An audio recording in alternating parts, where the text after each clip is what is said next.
Now, here in New York, there is a lot of buzz and excitement around iCET, also the defense cooperation, and how it is set to take a whole new step forward as far as the partnership between the two sides is concerned.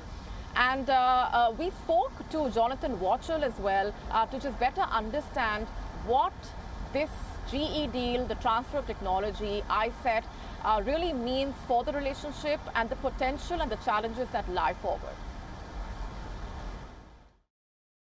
The US and India are standing at a transformative moment as far as their partnership is concerned, and the Indian Prime Minister Narendra Modi's state visit, the maiden state visit to the United States here, is all set to provide a boost to that cooperation. With me right now is Jonathan Wachtel, former senior policy advisor at the US State Department. Thank you very much, Jonathan, for being here with us.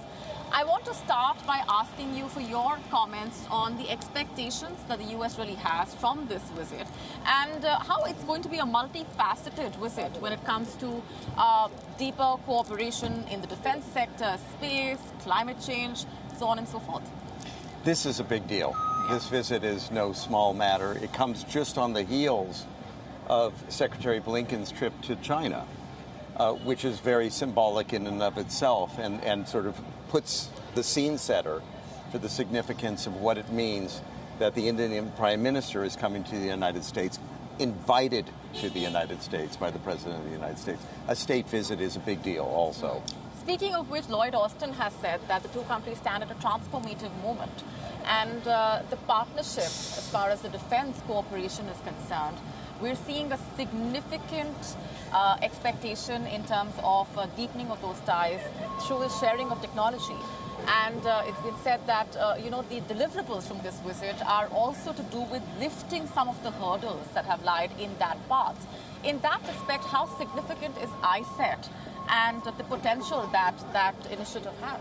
The very fact that we're talking about sensitive manufacturing of parts, military parts potentially, engines for warplanes, that the United States would be involved in helping to manufacture it, to actually open up the manufacturing of those parts within India itself is instrumental in terms of what the relationship is shaping up to be.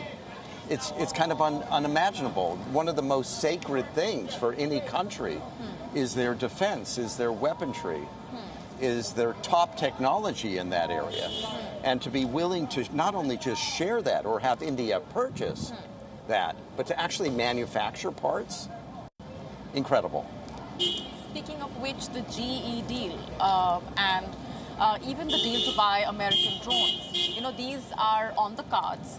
And these are going to significantly take the partnership forward between the two countries. What do you think will be the challenges that lie ahead from here onwards? Technology is a very sensitive thing. Right. So the fact that we're talking about drones, which are now, we're seeing it play out in Ukraine in the war right now and in other theaters where there's fighting going on. Drones are a central weapon in any military conflict. India knows this. India has some flashpoints of its own. With China, there's your neighbor Pakistan. There are real problems. Afghanistan has not been the greatest neighbor either. It's a tough neighborhood you're in. And the realization that India has that it needs to have the most sophisticated drones in its repertoire of weaponry says a lot about India's maturity and recognition of its needs at this fundamental period in time. Jonathan, thank you very much. Pleasure, Molly. Thank you. WION now available in your country. Download the app now. Get all the updates on the move.